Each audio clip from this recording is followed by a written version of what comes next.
Hi everyone, welcome back to the channel. My name is Peter from White Raven Productions and today we're talking about the 1DX and the EOS-r. I've been using the EOS-r for time-lapse stuff, behind the scenes stuff. When I do a photo gig, I use this camera as my backup camera to my 1DX. I use my 1DX mainly for photography. I use it for 4K B-roll on shoots, and I use both these cameras to create my YouTube content alongside with the C200 that is filming me right now. So, and as we're having a look at these cameras, let's talk some specs first.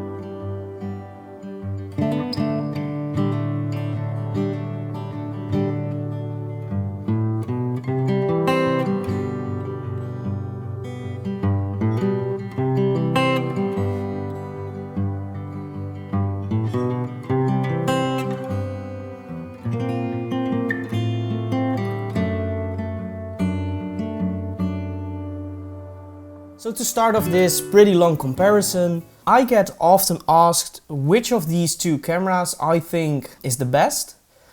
And I honestly never took the time to compare a flagship Canon camera like the 1DX Mark II with the next gen EOS-r. And that brings us by the question that we're gonna be answering today is, first, which of these two cameras is the best overall performer? The second question is, which camera I think you should buy in 2020? And of course, we're gonna be answering which of these cameras is the best in video, photography, and for making time lapses.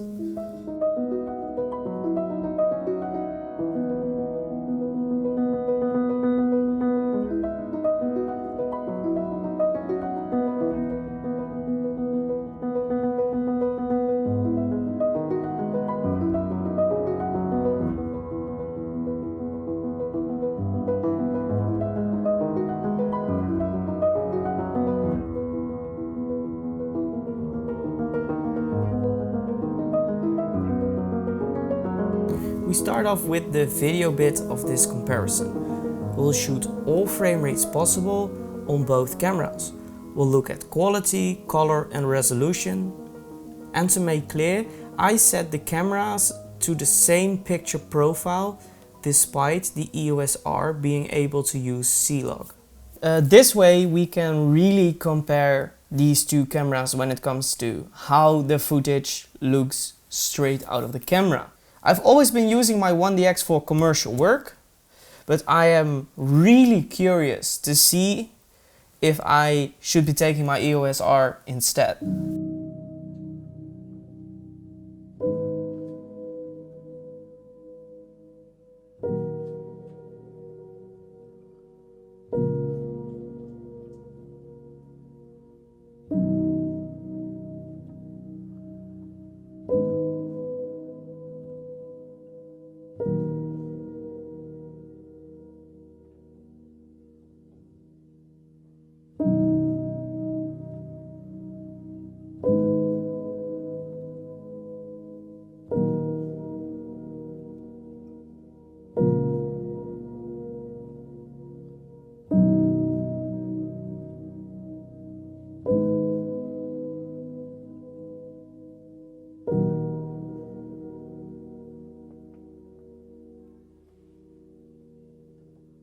When it comes to resolution and frame rates, the 1DX Mark II is superior.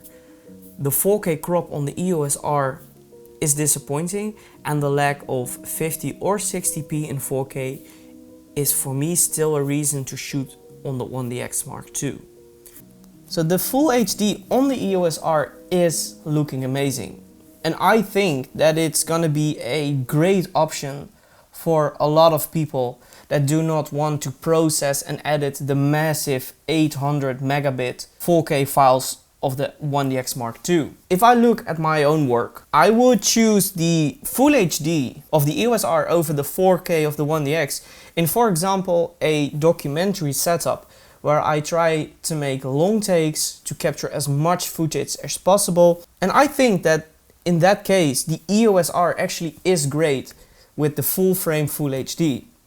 Now let's go on to our second test. I record a lot of audio on my cameras, like right now with my Canon C200.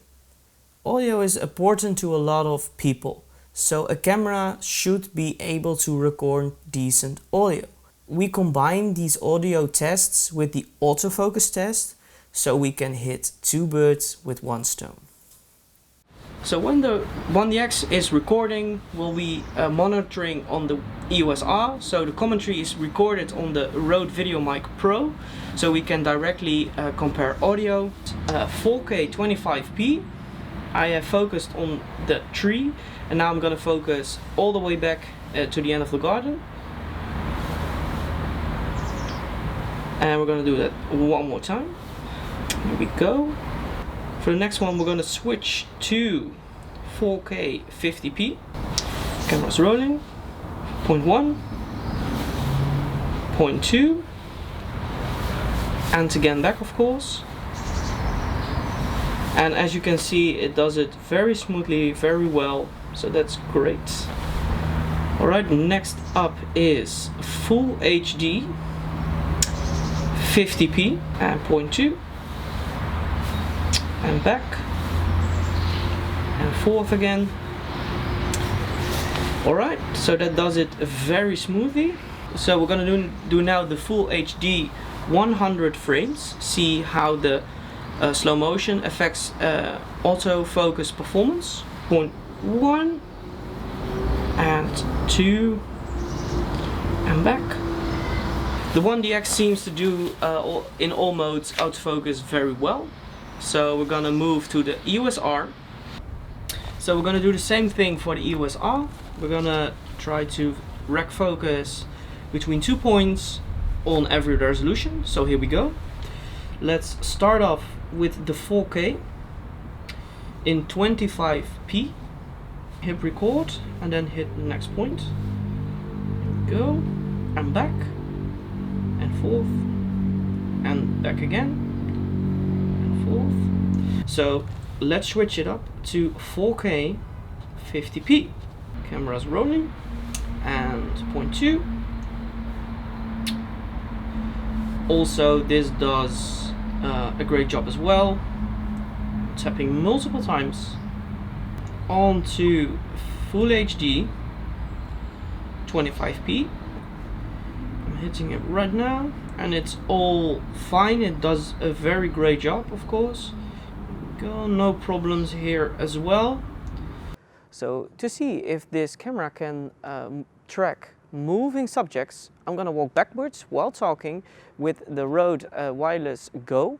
So we can also see how these two cameras record this on this microphone, of course. And now I'm gonna walk forward to see if this camera is still picking me up. So here we go. So, but I am constantly in the frame, of course, so I'm gonna walk now this way to see how well the camera picks me up again. So I'm gonna walk backwards and, you know, just continue randomly talking in my garden, and my neighbors, of course, think I'm crazy, but you know. So this is the 1DX tracking me while walking backwards. And I've got some questions for you. You should leave your answers in the comment section down below. So first question, why do you watch this video? The 1DX versus the EOS-R. I am actually very curious. Second question, which of these two cameras do you prefer? Is it the 1DX or the EOS-R? And the last question, would it be better to have one of these cameras or actually own them both. I am quite shocked by these autofocus tests, to be honest. I thought the 1DX was better in autofocus. It is within my belief that it's still great for photography, but it surprises me that the EOS-R actually is better and more effective in keeping me in focus when I'm walking around than the 1DX. And when we're talking about shocking, I know that the 1DX does not have the best preamps overall. But I was really surprised on how good this camera actually recorded the audio. I was a bit shocked about the EOS-R. It wasn't as good as I hoped it would be. I have recorded a lot of audio on the EOS-R before. This is my vlogging camera. I think it had to do with the distance. The cameras were pretty far away from me when I recorded on the Rode VideoMic Pro Plus. Wireless Go, both cameras perform well here. I honestly use the Wireless Go more than the Rode VideoMic Pro Plus. I like it more, despite the fact that the mic obviously is visible. For the low light tests of these two cameras, we're gonna crank up the ISO as high as possible and see what the results look like. I set up my mascot and we're gonna crank up that ISO.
So once again, Mr. Furby, thank you for standing model for our tests.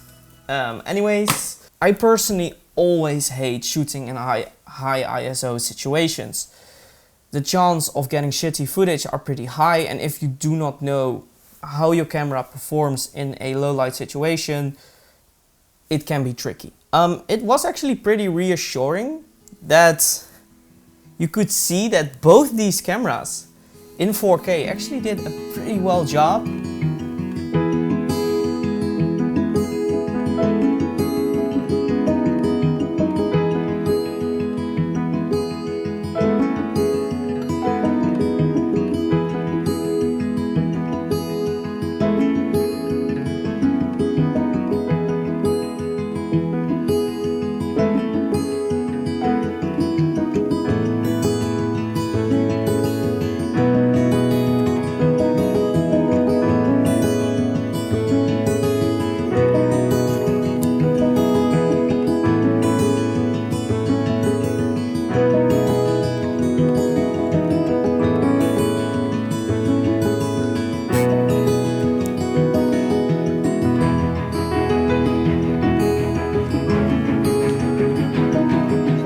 Commonly known that the 4K of the EOS-R suffers from a terrible jello effect, so no difference here. You need to be very careful with this because it can actually ruin your shot quite a bit. The 1DX actually did a pretty decent job. It is a fast camera, it's made for fast processing, so it's my guess that it actually does a better job because of that. The Full HD on the EOS-R isn't as terrible as the 4K. It is in these situations that you can actually see what a more expensive camera can bring to the table. And it's in my opinion that it is those speciality, very well performance things that actually make a camera worth more money. There is something that I've been talking casually about in this video so far, and that is the all-eye mode on these two cameras. So you have all-eye and IPB. Basically all-eye, it says it is for editing, and it contains a higher bitrate, so it records more data. So you can, in theory, do more with the footage.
On the naked eye, direct out of camera, the difference between the two are not noticeably large.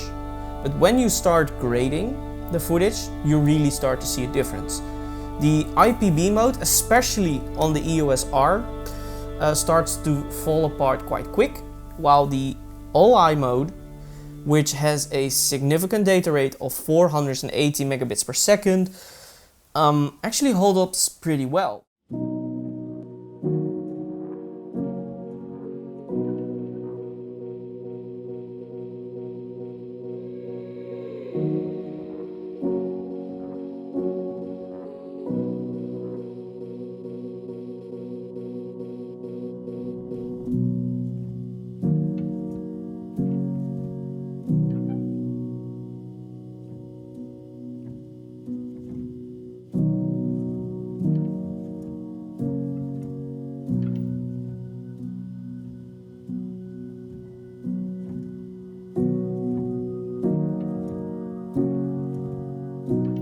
I shoot a lot of time lapses for my personal and my commercial work. I really like shooting them. I shoot my run and gun type time lapses on the EOS-R in time-lapse mode. It makes a 4K or Full HD MP4 sequence with JPEG photos. It's all done in camera, and if you set the EOS-R to AV mode, you can even do a decent day to night time lapse, all in camera. The 1DX doesn't have this time-lapse mode, unfortunately, so I use my MyOps controller.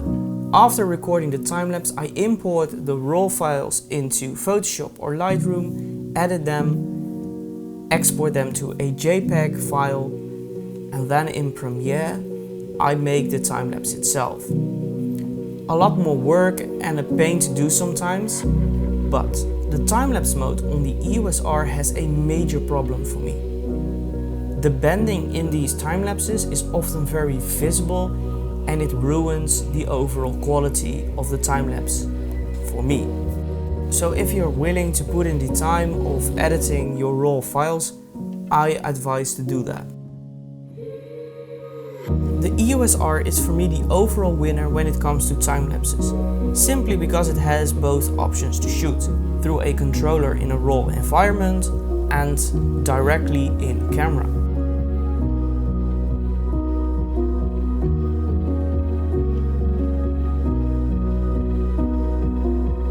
As a photographer, I really need my camera to be spot on.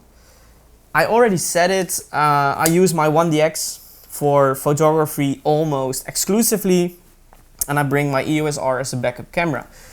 Why do I use the 1DX over the EOS-R? And that is actually down to two things. First, I don't like the electronic viewfinder on the EOS-R. I just don't. It's a personal thing. This camera has tracking autofocus when it's in photography. And just to clarify, I don't do the high frame rate stuff. I shoot fashion and corporate portraits, so I don't do sports.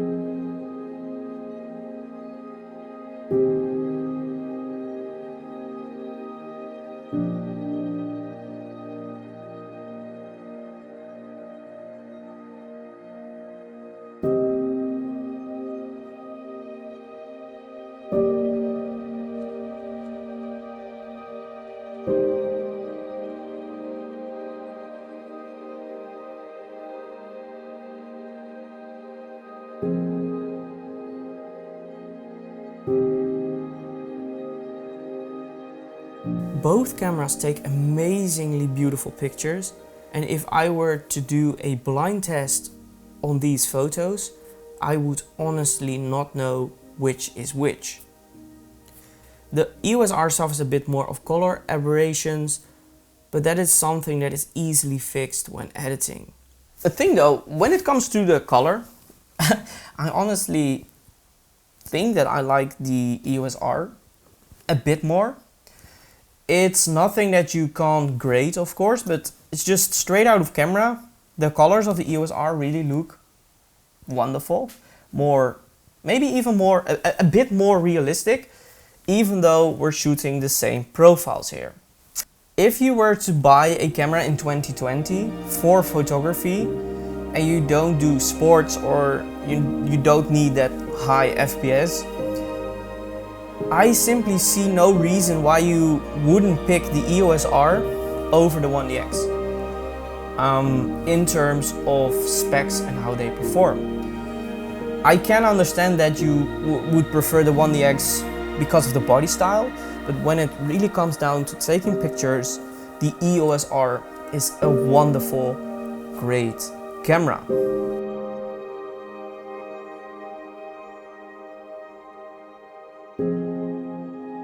A lot has been said and shown in this comparison. You have seen video, you have seen photography, and you have seen some bits of time lapses. I think it's time to talk about which camera should you consider in 2020.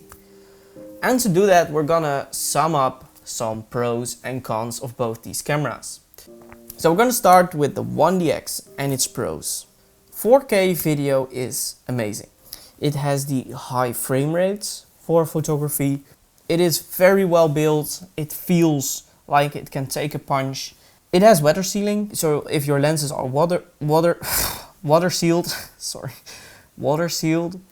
you can actually use this in pretty crazy situation. It has a decent rolling shutter performance, and it has the Full HD 120 frames per second if you want it. It's time for the cons, of course. The price.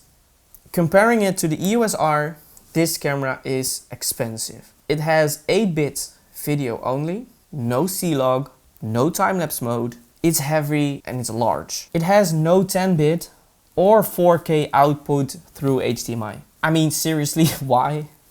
A camera like this, it should do that.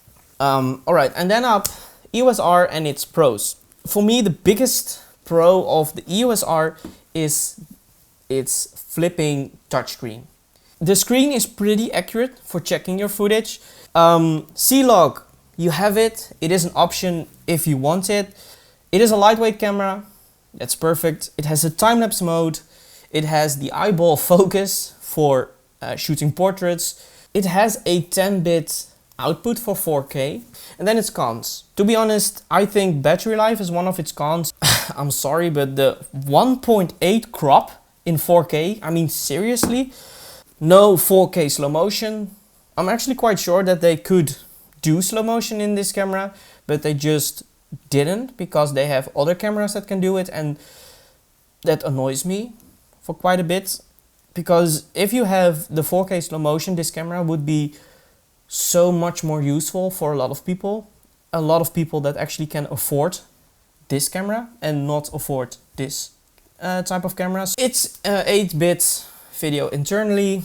Yeah, I need to say that I am not really that much sold on the body of the EOS-R. It just feels less sturdy and less strong than the 1DX.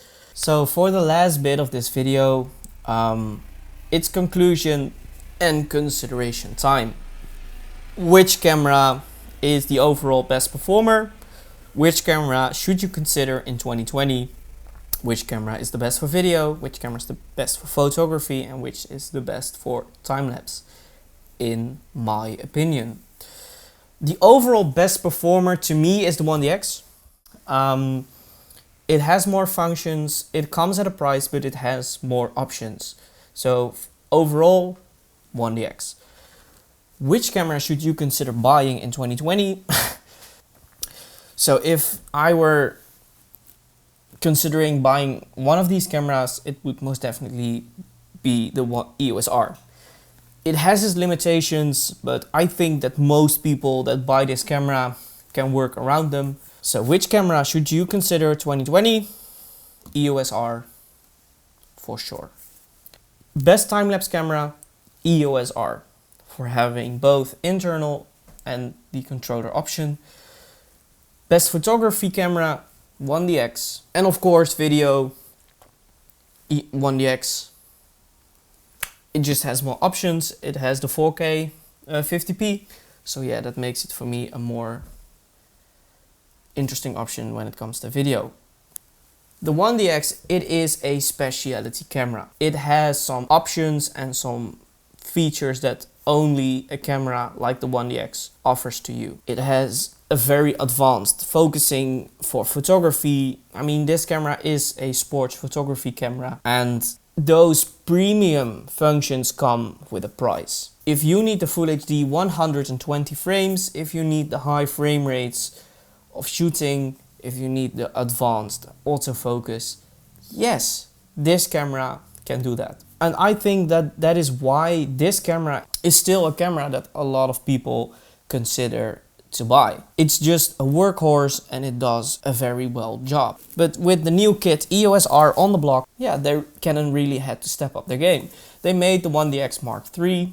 I think that is a step up, and that is fun to see that how these like newer generation cameras already are offering quite a few things that this flagship model Canon camera has to offer. And that's the end of the video. Thank you for watching. It has been a long video. It has also been a lot of work to make it, I can promise you that.